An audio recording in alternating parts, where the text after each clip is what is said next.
Break के बाद एक बार फिर से आपका इस्तकबाल करते हैं। आप एनसीटी तरमीमी बिल की मुखालिफत में जंतर मंतर पर एहतजाज करने जा रही है।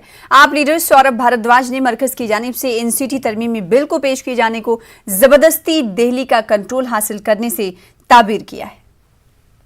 ये एक गलत प्रेसिडेंस है। ऐसे तो आप किसी भी राज्य को आप यूनियन टेरिटरी बनाना शुरू कर देंगे। जो राज्य आपके हाथ नहीं आ रहा, कल को महाराष्ट्र के अंदर आपकी सरकार दोबारा नहीं बनी, आप कहेंगे नहीं साहब महाराष्ट्र बहुत बड़ा है, इसको छोटी छोटी यूनियन टेरिटरीज के अंदर डिवाइड कर दो और ये सारी जो है एलजी के माध्यम से केंद्र सरकार ही चलाएगी। ये तरीका ठीक नहीं। और इस तरीके से, इस तानाशाही से कभी किसी का नहीं चला, कांग्रेस की भी नहीं चली। कांग्रेस में भी एक समय था जब इमरजेंसी में उन्होंने तानाशाही करने की कोशिश की, उनकी नहीं चली। और अब ये जो भाजपा की सरकार है जो तानाशाही कर रही है, ये नहीं चलेगी। तानाशाही सबसे बड़ी कमजोरी की निशानी है।